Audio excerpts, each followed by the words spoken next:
Hi friends, welcome back to another episode of Generation Tech. My name is Alan. I hope you guys enjoyed your new year and made some very humanity first friendly New Year's resolutions, like trying to make peace with hostile human or human factions, because at the end of the day, only the aliens and dolphin rapists benefit when there is human infighting. Hashtag humanity first. Anyway, today I want to float around an idea that I have for the beginning of 2019. I want to do a full and comprehensive series covering the entire history of the Clone Wars, including a lot of the lesser known battles and events. This will obviously be a monumental task for Generation Tech and take up most of our upload schedule for a month or maybe even 2 months, so I want to make sure you guys are on board, so please do vote in the poll in the top corner right there and tell us what you think. Would you want us to see us do an entire coverage of the Clone Wars? Also, let me know in the comment section below any concerns or how you would like to see something like this tackled. Also, don't forget to hit that subscribe button and notification button below so you can see where all of this goes. Anyway, today I want to give you guys a taste of some Clone Wars history by talking about how it all started.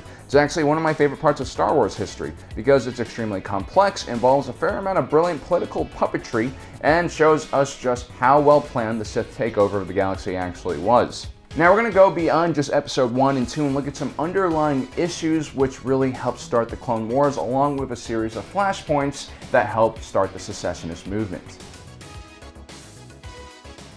At the center of it all was Darth Plagueis and his apprentice Darth Sidious, a brilliant Sith mastermind and his equally brilliant protege. And these two were masters of the dark side of the Force and eventually the masters of the economic and political futures of the galaxy.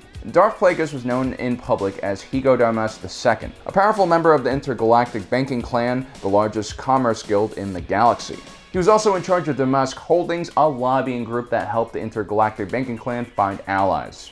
Lastly, Darth Plagueis also was in charge of the Sojourn, a secret gathering of some of the most powerful, notorious, and elite individuals in the galaxy. This included politicians, celebrities, businessmen, and even crime lords. These individuals would gather and drink and eat pizza and discuss the future of the galaxy. It was with this considerable amount of influence that Darth Plagueis began to sow the seeds of chaos that would eventually destabilize the Republic and create an opening for the Sith to take over.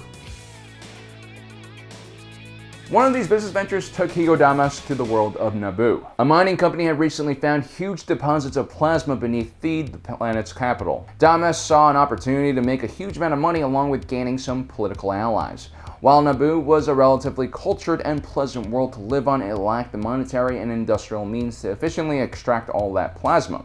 Naboo also lacked a spaceport at the time that could handle industrial transport and larger commercial operations. With a key election coming up, Damas obviously supported the candidate that was for opening up Naboo's economy to foreign developers. Damas's candidate would win, and the Trade Federation would also win the contract to begin developing plasma mining and refining facilities along with the spaceport on Naboo. A deal that the planet would later on regret, but more on that later. While on Naboo, Plagueis also ran into Sheev Palpatine for the first time and had enlisted his help to swing the election in favor of their sponsored candidates.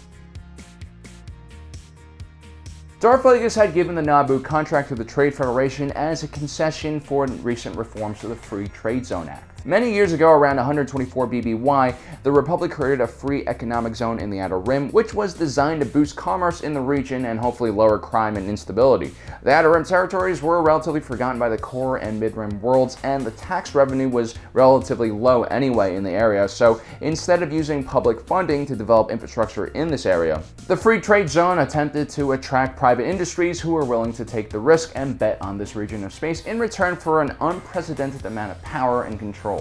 The Trade Federation fully took advantage of this and established a powerful economic network in the region. This free trade zone had very few Republic judicial forces patrolling it, so the Trade Federation created their own Trade Federation Defense Force as well in order to protect their assets. This would be the precursor to the droid army used by the Trade Federation during the invasion of Naboo many years later. Now back to 67 years before the Battle of Yavin, opponents of the Trade Federation and the Republic Senate wanted to reform the Free Trade Act by including more economic zones into the legislation. This will allow new startups to compete against the Trade Federation in these newly developing territories. This was designed to break up the Trade Federation's growing monopoly and control over all movement and trade in the region. In return, the Trade Federation would, however, be granted voting powers in the Senate. 44 years before the Battle of Yavin, two conflicts would occur that would punctuate the millennia of peace that the Republic has enjoyed since the Ruusan Reformation.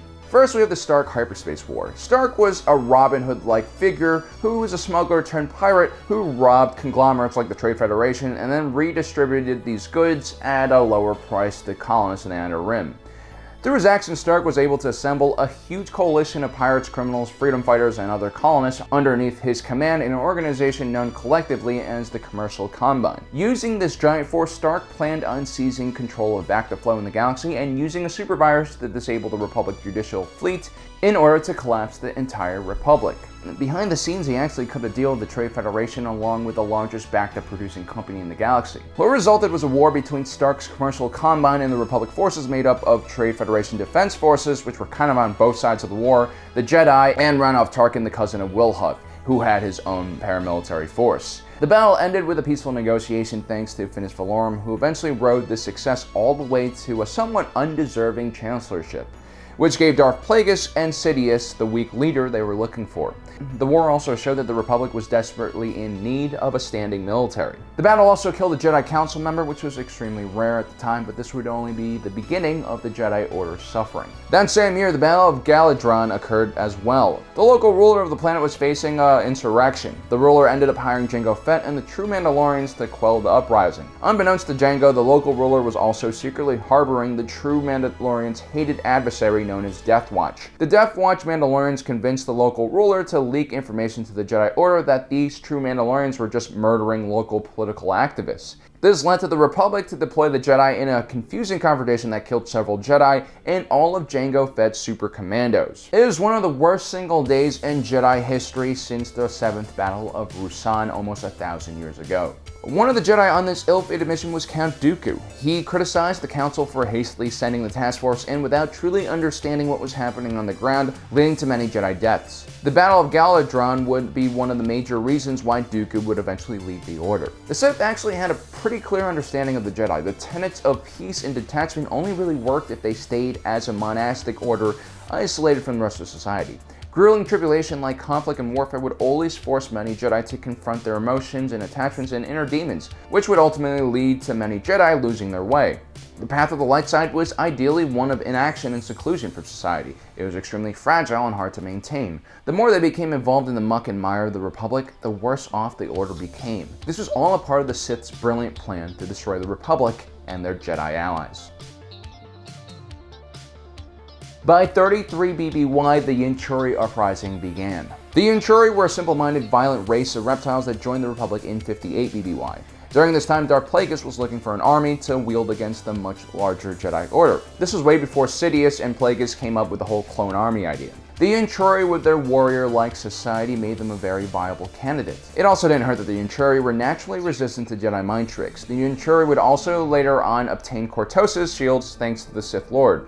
When a lightsaber contacted Cortosis, the metal actually made the weapon short out for a period of time, leaving Jedi vulnerable. Plagueis would eventually goad the Vinchorri into leaving the Republic and then starting an expansionary war with their neighboring planets. The Vinchorri uprising would be incredibly hard for the Jedi and the judicial forces to put down, especially because of the Vinchorri's enhanced ability to fight the Jedi. The reptiles even managed to attack the Jedi Temple itself, but were ultimately trapped and destroyed by the Jedi. The uprising would kill 7 more Jedi and also destroy the Vinchorri, who Palpatine considered a threat to the Sith as well. The chaos also reflected poorly on Chancellor Valorum's ability to rule. That same year, the Republic, fearing the Trade Federation's growing influence, passed Proposition 31814D. This would officially end the no taxation policy on the Free Trade Zone, and at the same time it also relaxed regulations on the type of weapons Trade Federation ships could carry in order to protect themselves. In secret, the Trade Federation had already been steadily growing their Trade Federation defense forces with droid soldiers, weaponized platforms, and tanks. They also had been refitting their freighters as battleships. Obviously, Proposition 31814D angered the Trade Federation, and in retaliation, they blockaded the planet of Naboo in 32 BBY. The leaders of Naboo at the time were trying to renegotiate their plasma deal with the Trade Federation, and tensions were already at an all-time high. The invasion of Naboo is covered mainly in The Phantom Menace, so we'll just highlight some of the important things that happened as a result. Padme Amidala, at the urging of Palpatine, puts forth a vote of no confidence in Chancellor Valorum, which leads to his removal from the office, which leads to Palpatine winning the position in a re-election afterwards.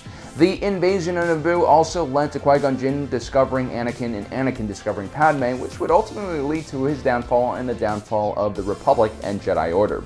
The Trade Federation droid army would also see its first test in battle and would serve as a future template for the Separatist droid army. Whether you hate them or love them, you can't deny that Darth Plagueis and Darth Sidious were masterminds in manipulating the events in the galaxy. With their combined power, they were able to pull the Republic apart without anyone even realizing it. But even so, without their interference, the Republic already had many deeply ingrained issues that served as a root for the eventual Separatist crisis and Clone Wars. So guys, those are some of the reasons why the Clone Wars started. As you can see, this was an incredibly interesting period of time in Star Wars history.